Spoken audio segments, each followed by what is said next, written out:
Welcome to A Narrative of Love, a series of conversations with the thought leaders and spiritual teachers about their understanding of love and how they see the significance of love in our personal and political lives. This conversation series is in preparation for the 5th Spirit of Humanity Forum, scheduled to take place in June 2021. The theme of next forum is Towards a Loving World, Leadership and Governance for Well-Being. Today, a very special guest is joining us, Sister Jayanti, who is the European Director of the Brahma Kumaris World Spiritual University. She has been a spiritual teacher for over 50 years. His wisdom has inspired millions, but more importantly, whose social conscience and social action are making a positive difference in our world. Welcome, Sister Jayanti. Love as a word is so familiar that people tend to assume that it has an evident meaning. Some see love as an energizing force, thereby profoundly transformative. And I heard you say this a lot. And some connect love with romance, and so that's a private matter and applicable to personal relationships. And the others would consider the word completely superficial and almost like misused, so they keep away from it altogether. So this is where I want to start this conversation. Especially I would like to invite you to share your understanding of love in the context of your life history. And just quickly mention that you came to the BKs at a very early age, and you lived with the founder of the BK movement, lovingly called Brahma Baba. And also you spent many years with Daddy Janki, who was the spiritual leader of the BKs, until the age of 104. So you have dedicated your life to what you call self-transformation and service to the humanity. What have you learned about love? It's a huge question, Scherto, but just taking it into the context of my own experience in the context of the word love. When I was 8, I had the good fortune of meeting Brahma Baba. And at that time, I felt this very pure grandfatherly love. And I felt very comfortable and safe in his company. And Daddy Janki also I've known since that time, since I was 8 years old. And Daddy's love was the mother's love, warm and embracing and comforting and making sure that everything went well. And then when I would meet Brahma Baba through the years in my teenage period, when I'd go back to India and go to Mount Abu, it was still that feeling of sacred love, a grandfatherly love, but not a very close, intimate connection, but a very wonderful experience of this amazing, charismatic figure. And then when I actually started to listen to the teachings, firstly, the awakening happened in Daddy Janki's presence when she spoke to me. And the same day I started taking the meditation introductory course. And I then had very profound experiences of God's love. And prior to that introduction, I wouldn't have used this awareness or this term that one could experience God's love. It would have felt irreligious, almost sacrilegious, that God is so far away. How can I talk about experiencing God's love? But this is truly what happened. And over the space of just about 8 weeks, I started my spiritual journey in early April, and by mid-May, I was already thinking about surrender. And then in early June, I met with Brahma Baba again. And when I told him that this is what I wanted to do, he said, I knew it already. And then I remembered a scene where he had predicted that I would become a spiritual teacher. And this was at a time when I had no idea of spirituality at all. But the experience of being in love with God was so powerful that it took me beyond all the different bondages and barriers that would normally come in the way. Age 19, I wanted to have a career. I wanted to be independent. I wanted to be free. I knew that there was a big wide world that was waiting. It was open. But also there was something else. Through my travels in India, I had seen from a very early teenage age of 14 years old that there was a huge amount of poverty and suffering. And so on the one side, there was the joy of life. And on the other side, there was very much this feeling that my life had to be one of service to humanity. And when I experienced God's love, that awakening was such that I knew that I couldn't do something that was just external and physical, but it had to be something that could allow others to also have the connection with God so that they can feel what pure love really is. And so it was such a big turning point in my life where I decided to just continue in India. So automatically then I dropped out of university and stayed on in India. And another turning point came when Brahma Baba actually left this physical world. That was in January 1969.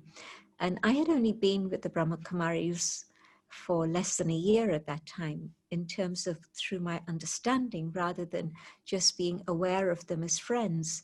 So I'd started April 68, and by 69 January, Brahma Baba had left.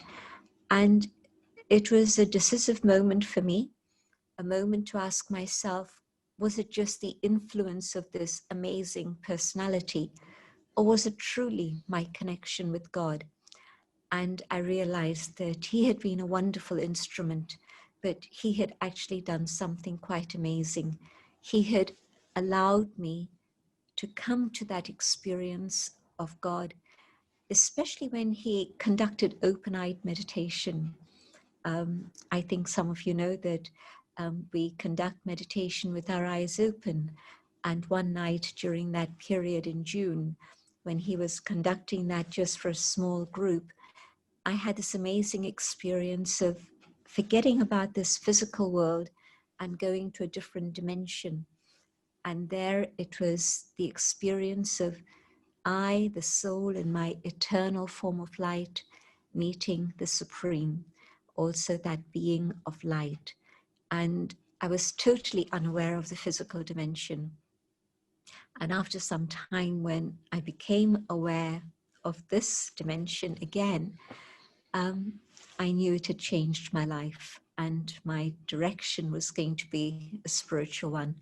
And so Brahma Baba had been the instrument who gave me that experience, but my connection was directly with the divine.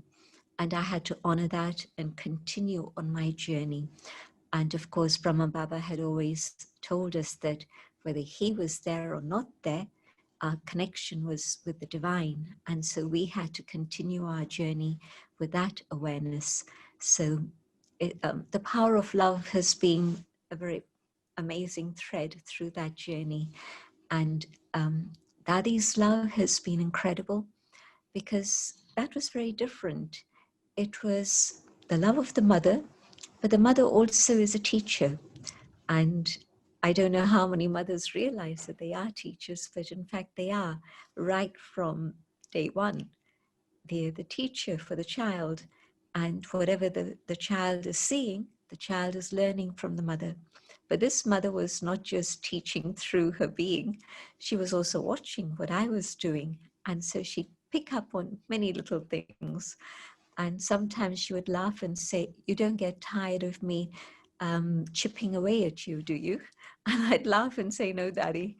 And she'd give the example of how if you've got a block of stone and you want to create an image out of that, you have to chip away at it. The sculptor is going to be chipping away at the stone, and then something beautiful can be created. So she said, well, I know that you want to move forward, and so you're ready to take all the chips and so all the knocking that I'm going to do.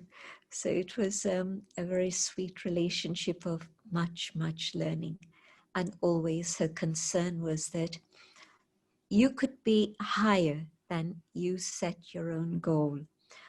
Don't set your goal here, set your goal up here, because you can achieve that. And that wasn't just for me, but I think everybody who came in her presence would feel that she's wanting them to take that jump and move a few steps higher, not even just one step higher, but a few steps higher. And so that love, again, was a very different one. And of course, in the Hindi language, there's many different types of love, different words in the language for love that covers all of these.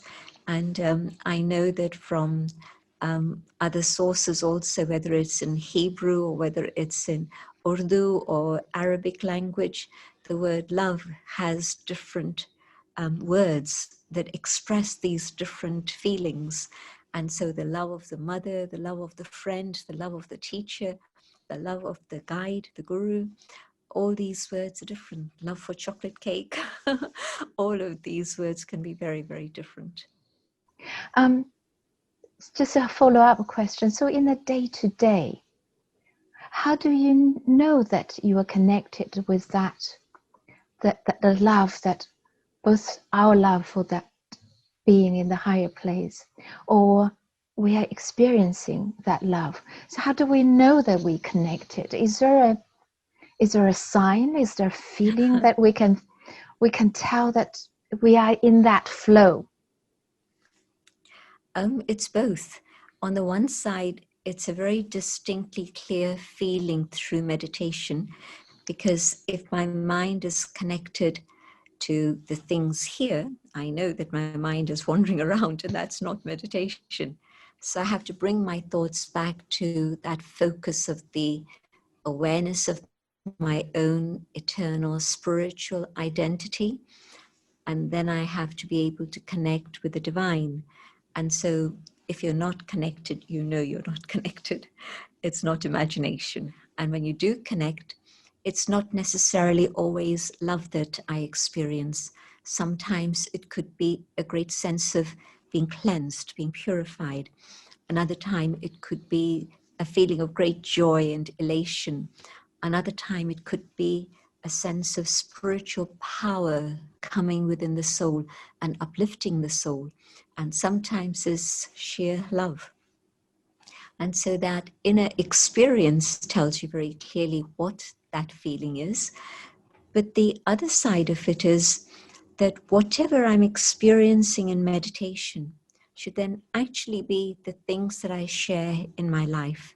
I can't separate those two things and say, oh, well, that was a wonderful experience. Now I locked that away in my memory, and now I've got to get on with my mundane life.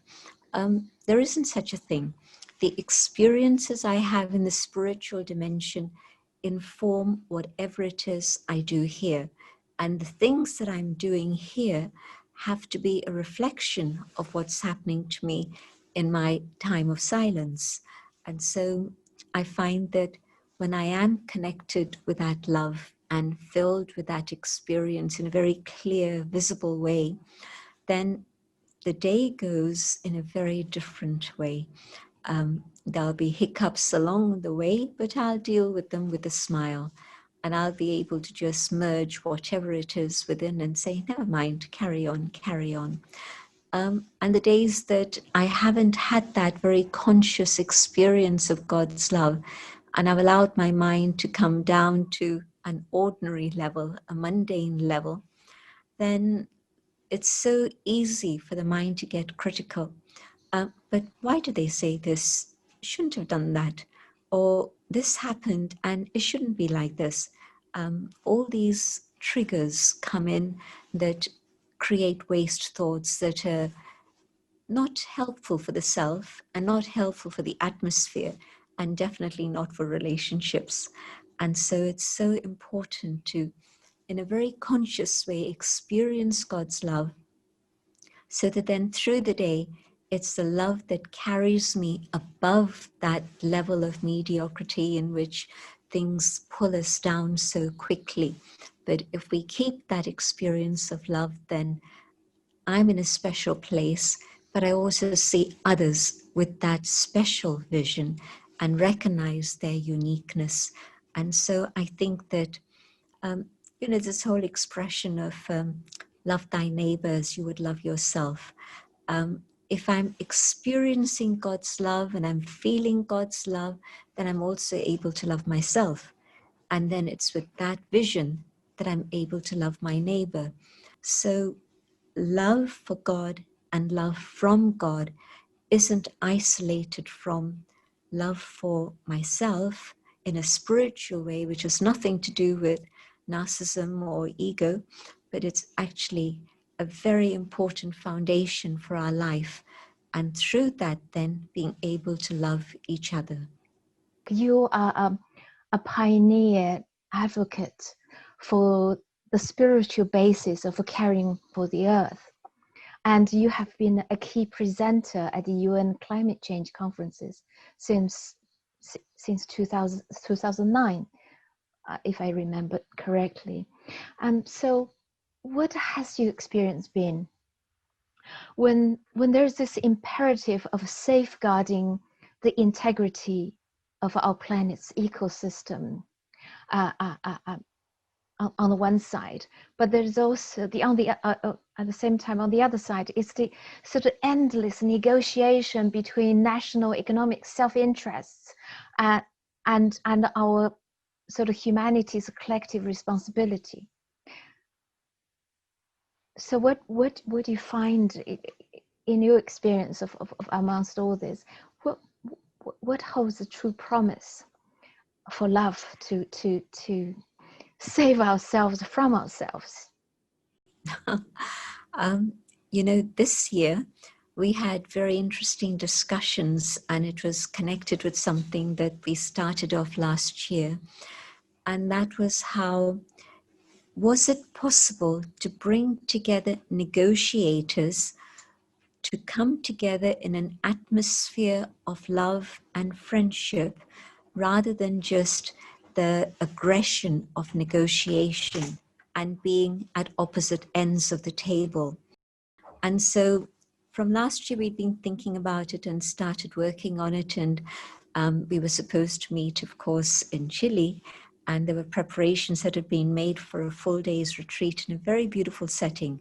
And within the space of 2 weeks, Spain picked up the offer, and we were then in Madrid, a very different location. It was a big city, and it was a situation in which everything had to be done very fast. And so we found ourselves, instead of a day's retreat with negotiators, having a 2-hour session. And we had very good people in that room. Some were negotiators and some were people of different faith backgrounds who had come together to support us in this service. And people at the end said, if this was the atmosphere we could create amongst people of the different representatives of countries, there would be a very different outcome. And so, yes, you're absolutely right. There's such a difference from the mentality of my country and our rights as that particular nation to the consciousness of people being part of a global family. And so where spirituality comes in here is to actually give me, on a very personal level, the experience that I'm not Indian, I'm not a woman, I'm not this that I see in the mirror. I'm actually that inner being of consciousness that has feelings and awareness and reason and understanding and personality. All this is that inner being. And when I experience myself as that inner being, then you spoke about how when you're in society, there's a role you play, a mask and costume you put on. And when you're with nature, you don't need those things. Well, spirituality, whether I'm in the city or in another beautiful location, you're able to step beyond the role, the responsibility, the position, the possessions, and come to that inner awareness. And if I've been able to have that experience of the inner being, then when I look at you, I don't see you just in that costume and put you in a specific box. I see you as that inner being. And there's a connection we're able to make, which is one of love. I might not know anything about you, but when I see you as that inner being, there's immediately a connection of the heart rather than of all the labels that we have. And so, yes, being in a place where there's so many negotiations taking place, and you know that there's a lot of tension, and I think every single COP that I've gone to, the negotiations haven't finished in the 2-week span. Well, they started long before that anyway, but the meetings are supposed to bring them to a final conclusion so that then there can be some sort of resolution that they arrive at. And most times the negotiations haven't finished. It continues way into through the night, into the morning, and then over the next weekend and beyond.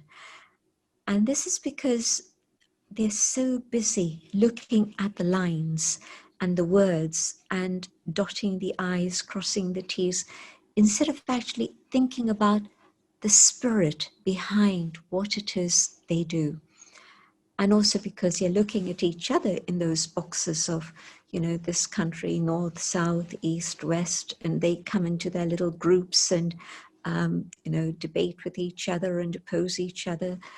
And so a very different consciousness from the consciousness of the spirit, consciousness of a family, consciousness that this planet is the only home we have. We don't have planet B as far as I'm aware. They might still be looking for it, but certainly they haven't come across it yet. This is that blue pearl in that ocean of darkness. The blue pearl because it has water. And that's how the astronauts described it when they saw planet Earth from outer space. And so very precious, very fragile, but it's our home. Mine and yours and every human being and all the animals and birds and bees and plants and trees. It's home for all of us. And so it's our responsibility to actually look after our home. Humans are the only species that actually dirty their own nest and destroy their own nest. No other creature does that. It keeps its nest very beautifully clean. And so we've forgotten the spiritual dimension of life. And spirituality is part of human nature, actually. This is who we are. We are spirit. And so I think negotiators are very far from that awareness. Or maybe they have their own faith, their belief, but they think that, well, that's separate, that's personal. And now when I'm in the negotiating room, it's business and it's facts and figures and what my government has told me. So there's a very different consciousness and we are very, very aware of it. And what we find is that we hold little gatherings of people we've come into contact with on a personal level, whether it's government people, NGOs, and sometimes negotiators also, but usually they're too busy. But when we have our little gatherings at the places where we have our accommodation, sometimes it's a center, sometimes it's not. And people come together for an evening in which to share from the heart and to express their inner voice, which they can't in the conference halls.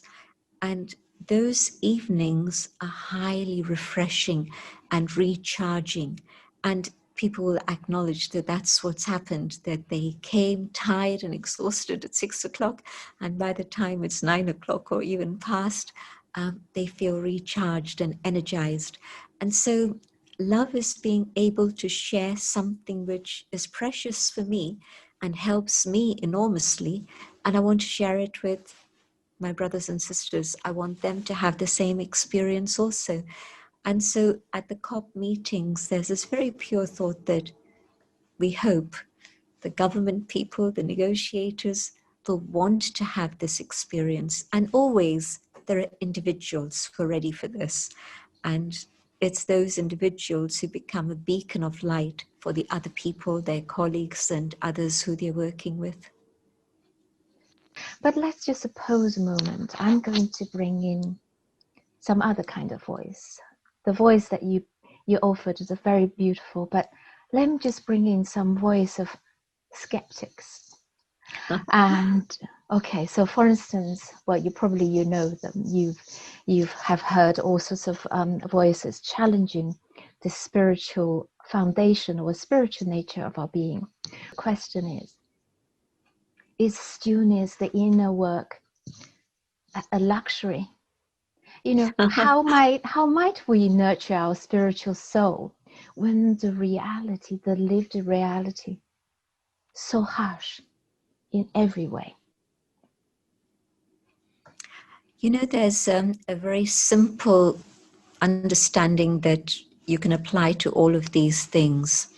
Here's a mother who is also not just looking after the home and the family, but she's also got a full-time job.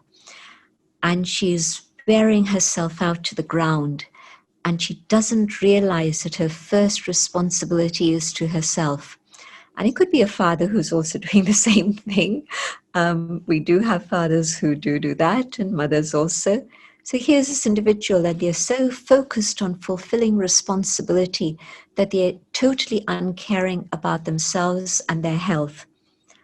Their health is gradually coming down, down, down, and they haven't appreciated that actually to be able to fulfill all their responsibilities, they need to first look after themselves. And if they don't look after themselves, well, their kids can't manage. They can't manage their work. They won't be able to pay their mortgage. Everything is a domino effect. And so at some point of time, they realize, I need to look after my health, my food, my sleep, and that's not selfishness. Rather, it's being sensible and balanced so that I do what I need to, then I can do everything that I'm supposed to do. And the same applies to spiritual health. If I don't look after my own inner world and keep my inner world filled with peace and love and joy, then I'm giving and giving and giving all the time. And there's no way I'm recharging my own inner battery. And so I find I'm getting frustrated at work, I'm getting angry with my kids, and I'm not coping. And I have to come to that understanding at some point that I have a responsibility, not only for my physical health, which I do, but I also have a responsibility to keep my own inner sanity and to make sure that I'm charged with love and truth and joy. Then I'm going to stay on track and I'm going to make sure I fulfill all my other responsibilities. So it's a question of a shift in attitude, a shift in paradigm, actually. It's a shift in paradigm where I'm otherwise putting all the externals first, but it's not the externals that are driving the world. It's the inner world that's driving the external world. And if I'm fortunate, I understand this at some point through company, through something I hear on television. It's a trigger and I start my inner search. And the beautiful thing today is that you don't have to leave your home to go searching for these things. You know, 100 years ago, you'd have had to go on a pilgrimage to China or a pilgrimage to India or Lourdes or somewhere and to try and make sense of this inner quest. But today, you just have to press a few buttons and you get 1,000 things that are available for you to explore. And go with what makes sense to you. Go with what touches your heart and try and follow that. And even if it's just a few minutes every day, that's the starter. One step is the first step of a journey of 1,000 miles, they say. And so let me take that first step of actually looking at some of these things that are available and experimenting with some of these things for 5 minutes at a time, 10 minutes at a time. And when I personally feel the difference that this 10 minutes makes to me, I'll be ready to spend 20 minutes, 30 minutes, maybe longer. So I think that people have forgotten about this whole aspect of their own inner world. And when they feel empty and unhappy and distressed, they don't realize that it's not because of COVID, it's not because of lockdown, it's not because I can't socialize with everyone. It's because I haven't nurtured that inner being. And when something opens the door in here and I start a little exploration, it takes me far. So this voice could be like this. Okay. Yeah, you just said that one can take care of our inner self, inner being. Then we can change the world, change the external, you call it. But isn't in fact the other way around? Isn't that the world that requires changing? Look at our economic system. It dehumanizes persons and exploits nature. Look at our institutions, privileges the powerful, discriminates the rest, pushes the minority, the vulnerable, further to the margin. Shouldn't we be addressing structural injustice, structural violence? Because these are at the roots of human suffering. I'll share a story with you. And this is a story when I just turned 19 and I was meeting Brahma Baba in Mount Abu. And I'd told Baba that I want to surrender, and there'd been a very sweet conversation. Then a few days later, I found myself alone with this amazing personality. And I was 19 and he was 92. And he asked me a few questions and I took them as being rhetorical. And so I didn't have answers to his questions, but he gave certain answers. His question was, is it possible to remove the suffering of the world? And he said, yes. Is it possible to remove all illness from the world? And he again said, yes. And then, is it possible to remove sickness from the world? And he again said, yes, it's possible.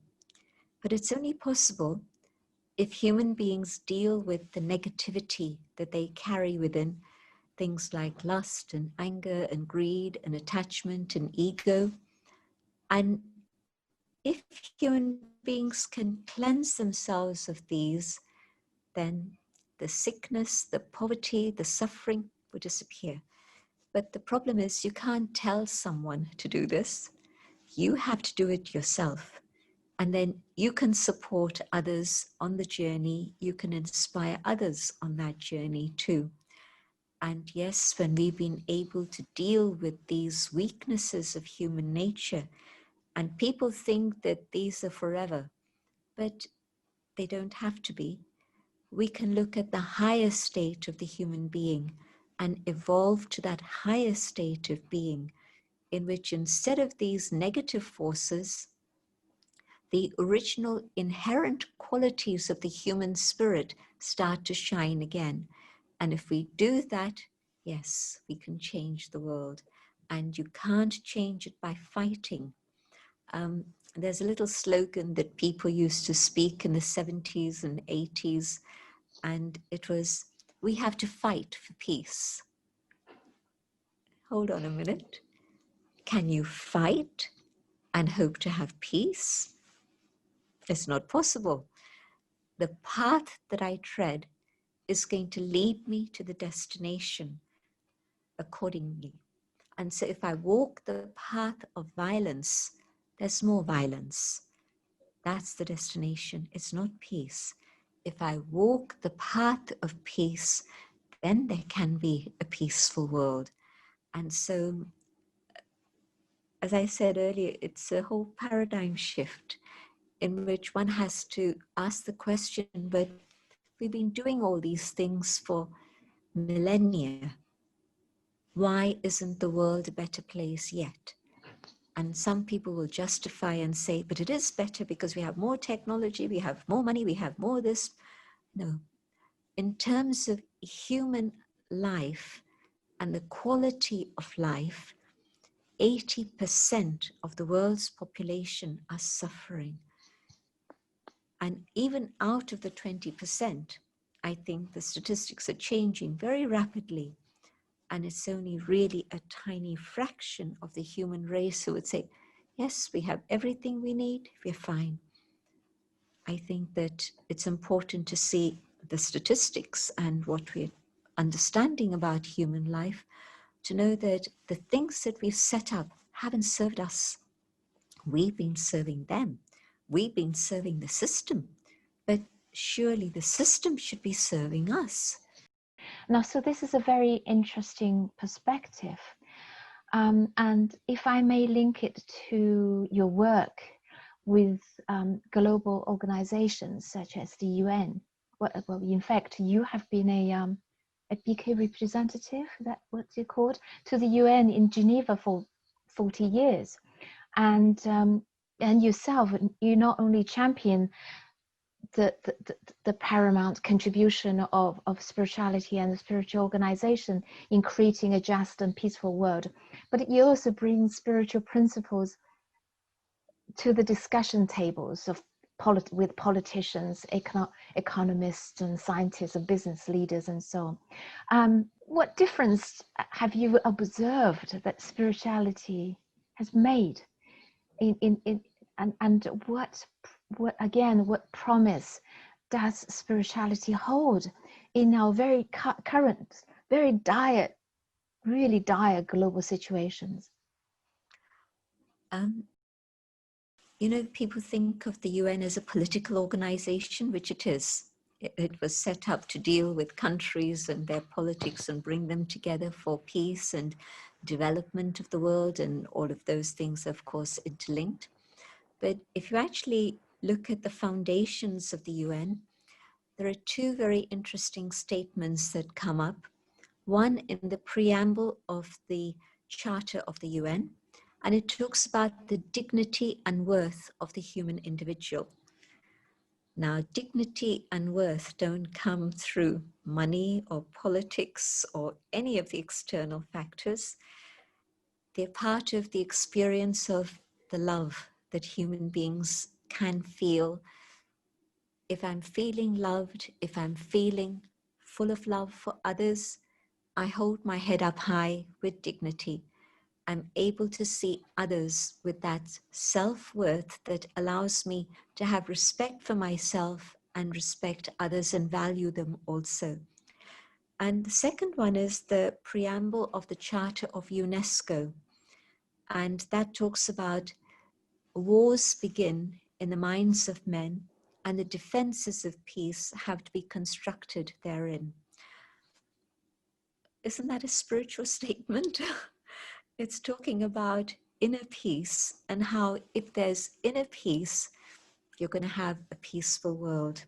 And if there isn't inner peace, then you can have disarmament treaties, you can have no weapons at all, but you'll still have the trees and break off a tree and take a stick and hit the other person with it. You'll have the stones on the ground and you'll hit the other person with the stones. So it's not external weapons or treaties that create peace. It's peace in my heart and love for the other as a human being. And when I forget about this, then the world gets into a state of chaos. And since the end of the Second World War, how many hundreds of wars have we had since then? It's been literally hundreds and hundreds. So I think that there's a very spiritual message that the UN has as its foundation. And of course, today, most people at the UN would hesitate to use the word love or to use the word compassion or things that are related in this way. But in fact, I think that there's a spiritual slant, and when people begin to understand that, they have a greater incentive to work to make those things happen in the world, to be able to create a better world for all. A couple of years ago, I was at a round table at the UN, and this was organized by the UN Population Fund. And this was the third in a series of roundtables set up to look at the subject of transformation in the context of the 17 Sustainable Development Goals. And the aim, of course, has been that we should be able to fulfill these by 2030. And we're now already 2020. Is it going to happen? Well, I believe it can happen, but I think it's not through external means that it can happen, because within the context of the agenda for 2030, they speak about transformation, so that there's a transformation of human will and human values, so that everybody works together, so that there can be a just and bountiful world, and a world where there's human flourishing for all, not a tiny percentage.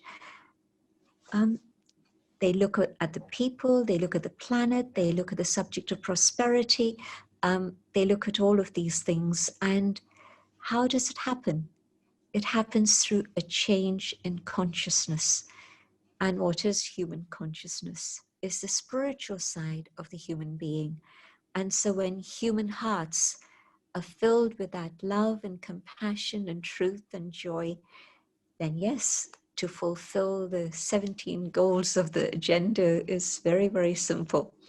And if we don't have that, the reality is that there's enough money, there's enough resources in terms of all the materials, there's enough human energy, there's enough technology, there's enough information to be able to make sure that there's no more poverty, no more suffering, no more illness that Brahma Baba talked about.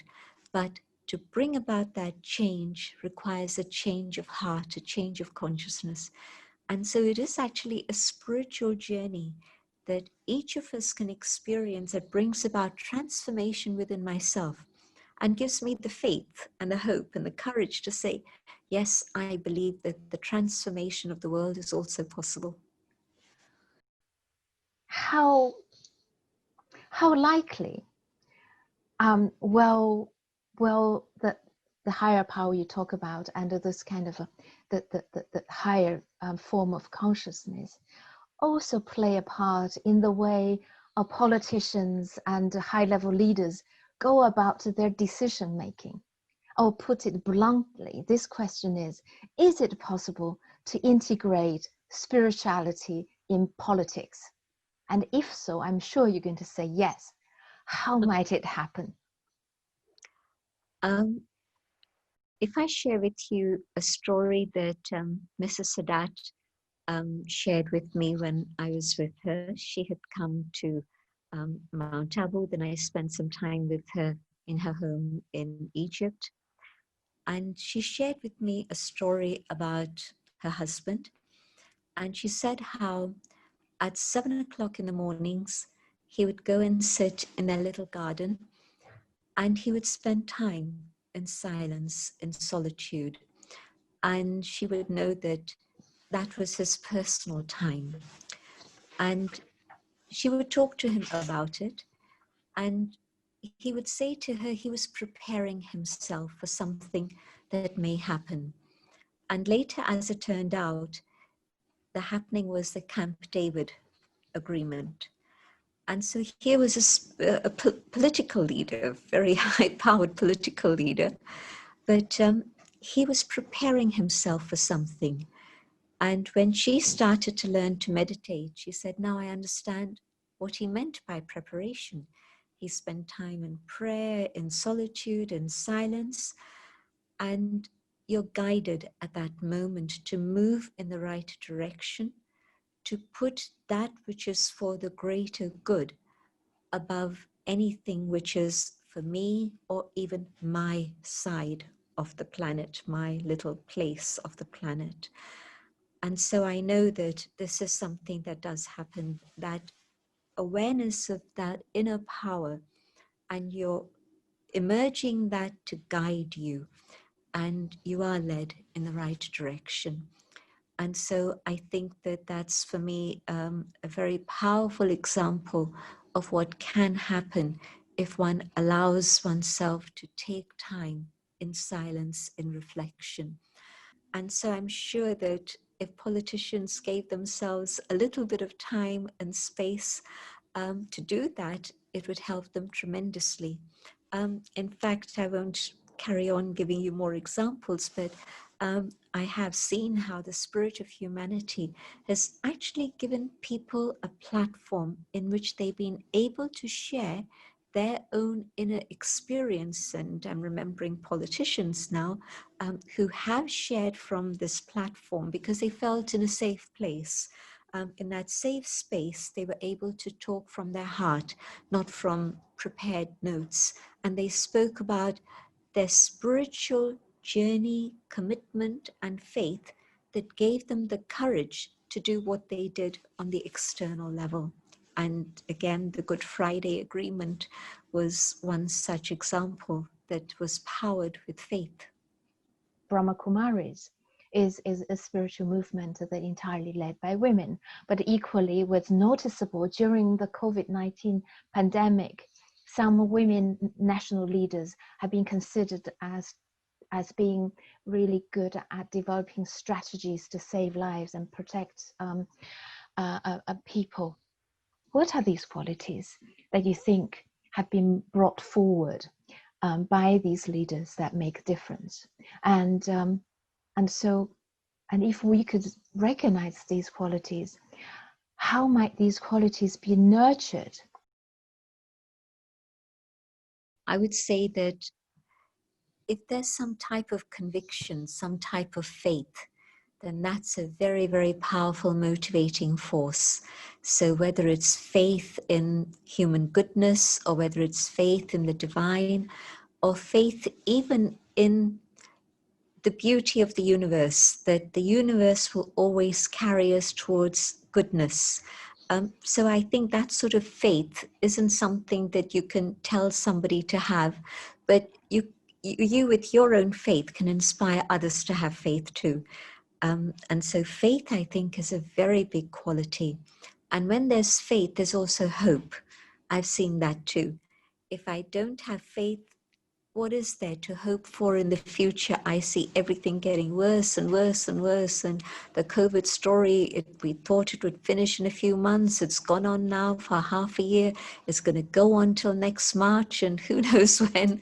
So when there isn't faith that there's something good that's going to come out of this, then it's very easy to lose hope. So I would say that faith and hope and courage, all of these things go together. But together with that, generosity of spirit, wanting good things not just for me, but also good things for others around me, so that there can be abundance for all, not just for a few, but really something that everybody can share in. And of course, I'm also seeing that altruism in which I'm wanting to serve, not for something that's going to bring me benefit. And yes, if along the way I also get satisfaction, that's great. But I'm not doing it just for my own selfish reasons. I'm doing what I do because there's truly this altruism there that I want it to be for the good of others. So these are some of the qualities. Humility. I remember at one point thinking about how the leaders of the past, those who are really great, they've always demonstrated humility. And then there have been the dictators who have also been leaders, but they've then just showed violence and aggression and ego. But a truly great leader also has a lot of humility, and that is part of their greatness. So I would say these would be some of those qualities. Another one, honesty. Where there's dishonesty, you can't be a good leader because there'll be everything mixed and corrupt. But when there's honesty, that again is a hallmark of an amazing leader. Do you suggest that these qualities are the fruit of spiritual training, spiritual practice? Will that also be the case for education? How does our education system cultivate these kind of qualities? I would say that time for the self, time for silence, time for self-introspection, evaluation, that would be a very, very fundamental thing for people of all ages. If I begin that journey of looking inwards and seeing what it is I need to do, then that transformation in a very positive way can happen. For children, I see that they learn from the adults. You can't teach values, but they can catch values. They're not taught, but they're caught. And so they learn from their parents, they learn from their teachers, because I think society as a whole going through a transition needs that support. Children, of course, they're the future, but also today, if we can shift that attitude that, it's not right to talk about honesty. Why should we talk about honesty? It's too dangerous, too difficult, too political. No, it's human life, and it's important for human life. So the discourse in our world has to change. The narrative has to change, and we have to allow the possibility of bringing in these topics as part of our conversation.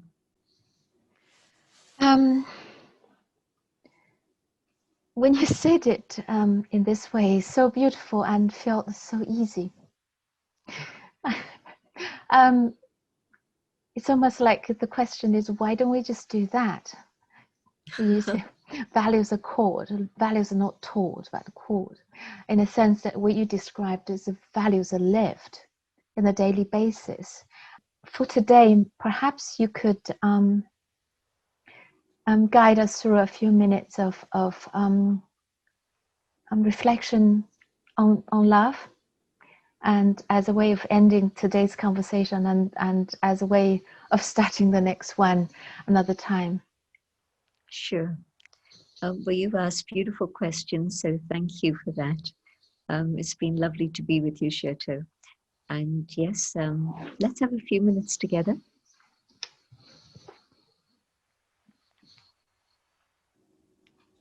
Going on that inner journey,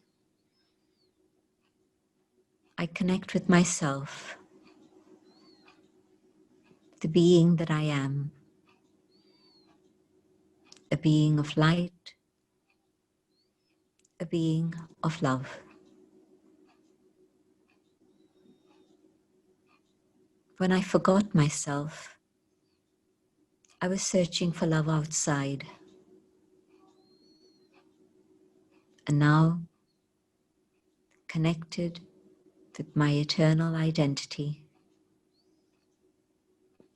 the real me, the true I,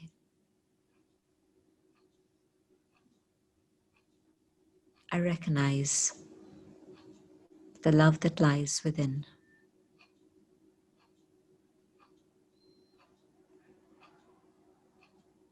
I hold this awareness of who I am and the treasures that I carry within myself.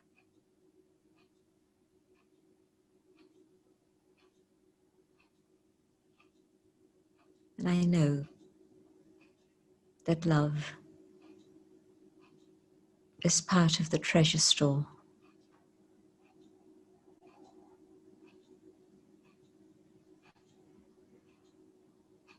As I connect with this treasure of love,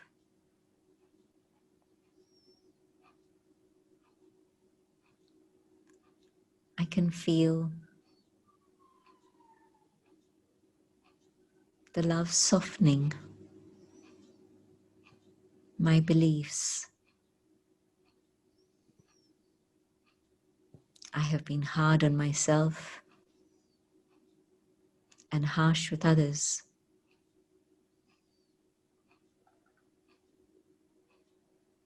But connecting with the love within begins to make me soft and yet strong inside.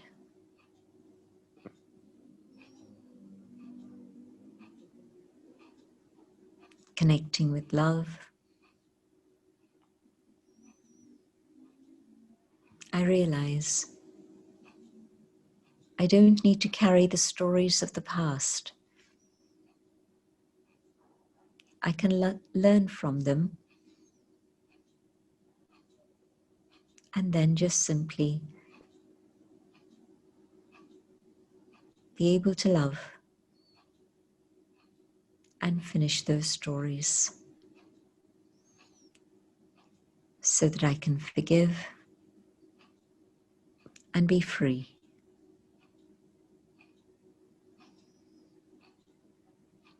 The power of love heals me, empowers me, and uplifts me, so that love can shine and reach others too.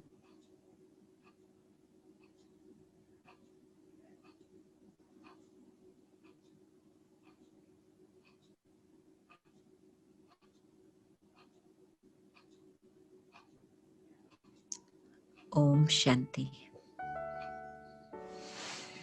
Thank you so much, Sister Jayanti, for taking part in this A Narrative Love conversation. We will look forward to having back with us in the next conversation. For now, thank you.